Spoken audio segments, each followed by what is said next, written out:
Welcome to Improve Your English Writing, video number 14. This video is going to cover the three-step editing process where we're discussing clarity, and specifically we're going to cover using concrete verbs, avoiding a verb with an ly adverb. An example is walked slowly, and avoiding these four phrases: it is, it was, there is, and there are. If you'd like to get notifications for this series, please click subscribe. If you like the video or think others will find it useful, please hit like. And check out links to videos and books in the description. For example, there's a link to the companion reference for this video series in the description. So using concrete verbs. So a vague verb like run is less descriptive than a concrete verb like sprint. So what you want to do is you want to substitute vague verbs like run with concrete verbs like sprint to provide the reader with a more vivid or clear mental image. But I just want to say vague verbs, though, are okay for the first draft. So, you can write run in the first draft, but you want to replace these as we're editing, right? So we're talking about editing. So now is the time to take those vague verbs and replace them with concrete verbs or more vivid verbs. But just a fair warning, the way to find these vague verb substitutes is using a thesaurus. However, you want to replace a vague verb with a commonly used verb, not an infrequently used verb. For example, the thesaurus lists tramp and preambulation, hopefully that's how you pronounce that, as possible substitutes for walk. But tramp is a common word, while preambulation is rarely used.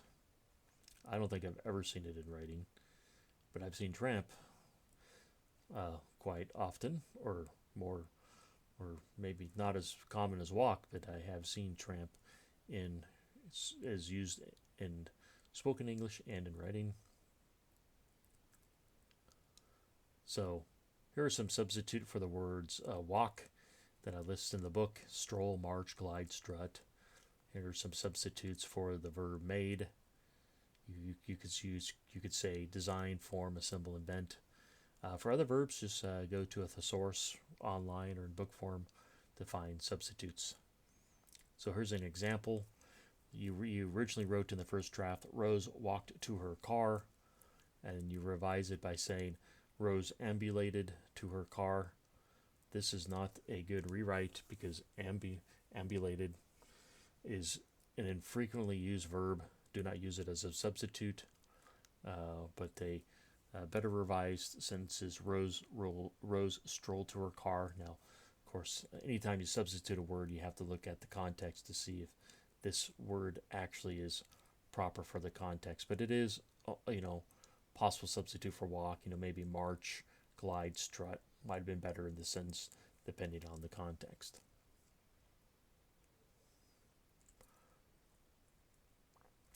So moving on to the next topic of avoid a verb with an ly adverb.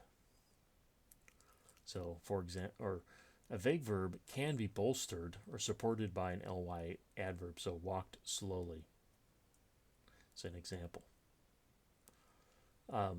Replace the vague verb and ly adverb with a concrete verb. So you just gotta, when you say walk slowly, you just want to find a concrete verb that replaces these two. Sometimes the ly adverb is redundant and can be deleted.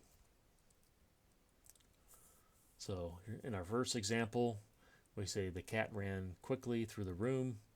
I could say a rewrite could be just cut out quickly. The cat ran through the room may be sufficient, but ran is a vague verb, so we're going to look for a substitute, and rewrite could be the cat bolted through the room.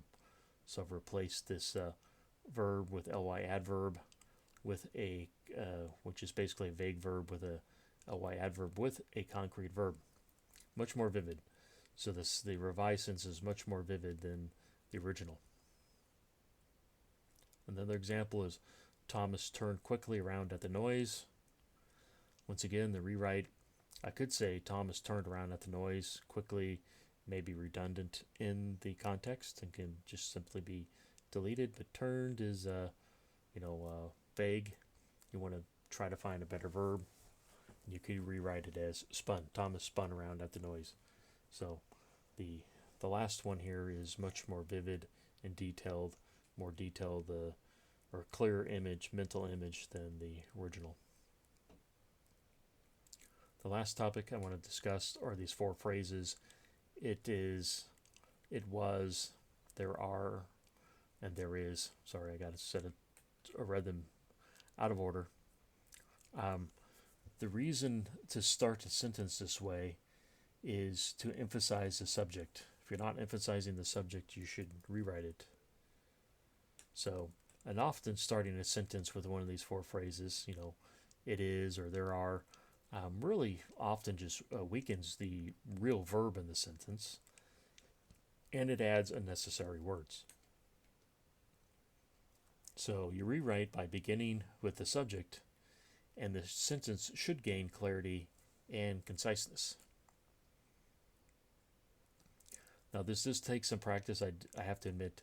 When you first start rewriting these types of sentences, what the rewrite is sometimes unclear, but trying to find, knowing that sentences follow a subject, verb, object order, then this is why I say you begin with the subject, find the subject, and then rewrite it. So here's the original. It was clear drastic changes are necessary after reviewing after the comments.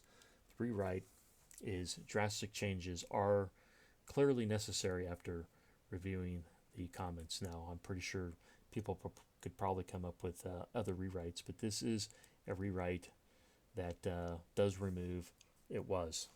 So the revised one is clearer than the original. Mainly because we're going to discuss using the verb are and rewriting this. So that's the reason I say this could be rewritten further, knowing that we should try to eliminate the word are here, but that's for another video. But this, at least the revised version here is clearer and actually concise than the original. Another example is, there is nothing wrong with the shipping costs, becomes nothing is wrong with the shipping costs. So we've removed, there is from the sentence. So that's it for this video. If you want to get notifications for this series, please click subscribe. If you like the video or think others will find it useful, please hit like. Check out links to books and videos in the description. Thank you.